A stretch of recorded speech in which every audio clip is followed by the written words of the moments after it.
Coach Ersland, first things first, congratulations on the win. Thank you. 7 matches to 3. Yep. I'm guessing you were wanting 10-0. Yeah, I mean, that's what you come for, right? You'd like to get a shutout, and you'd like to see all 10 guys line them up and execute the way you expect. And that didn't happen tonight, so we'll go back and look about, I was happy. You get a lot of emotion going, right? You asked that question because the attack rate and our aggression in a lot of spots were really nice. We weren't sharp on our finishes, getting the payoff for the attacks that we were taking. I felt like we left a lot of points off the board, especially in those matches that we dropped. Calm before the storm. Big Ten schedule is coming. Yep. I was talking to Matt about it. This is a murderous stretch of any sporting, name a sport. The Big Ten dual season, as you know, you wrestled in it. It's unbelievable. Yep. How do you get these guys ready for that?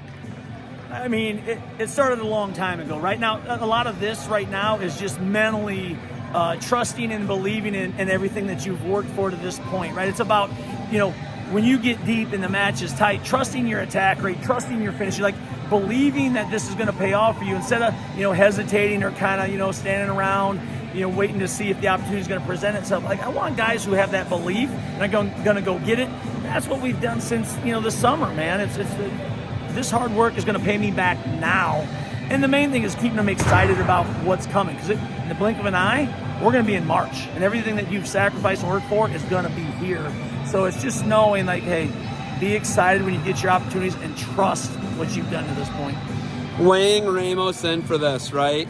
This is tough. This is a lot of weigh-ins throughout the year. Yep. Is it necessary to wrestle him in a match like this in a dual meet? Or does he love his team and do you feel it's necessary? He loves his team and he loves to compete. I mean, that's the thing for him. Like, he loves to compete. If you notice his career, like, he's never ducked or ran. And so certainly there's never a meaningless competition for him. And I think this year he's really on a mission to separate himself from everybody else at the weight class. I know he's talked about that. So, especially coming out of Christmas, getting ready for the next Big Ten duel, you want something to get sharp with. You want the weigh in and then have to go execute. So I think it was important to him still, even though the stakes, from a seeding standpoint aren't as big, it's, important that he gets ready for what's coming.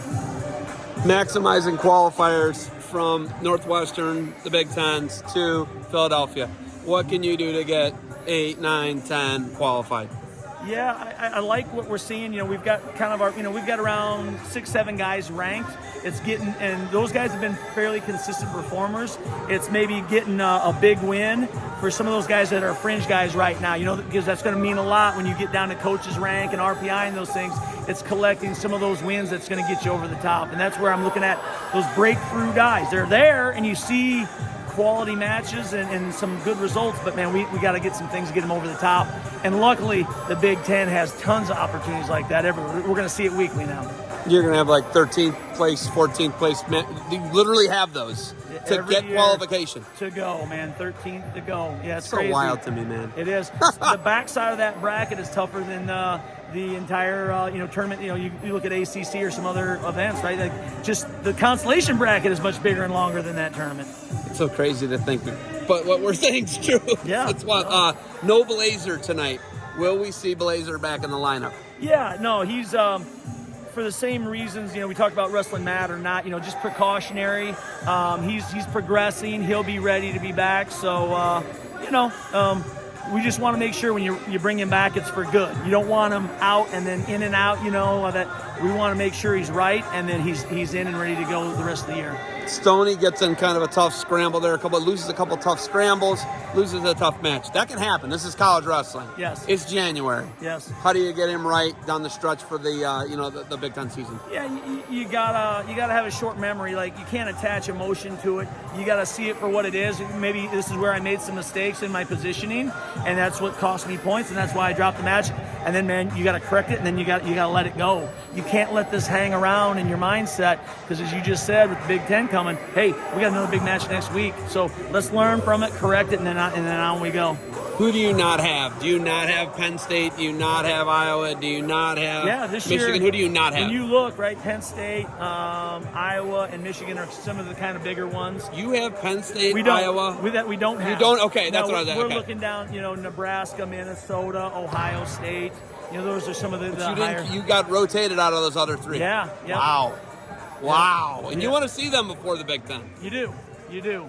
That's why we were out at Cliff Keen and some other places hoping to see them. But so we did see, some other teams. But it'd been nice to see Penn State, especially before we got to Well, yeah, of course, 125, you want that matchup. Yes, exactly. I mean, amongst others. But, okay, you got anything else for me, Coach? No. It's always good to see you, buddy. Thank you for the time. Good luck to you guys down the stretch. And, Coach, boiler up. Hammer down.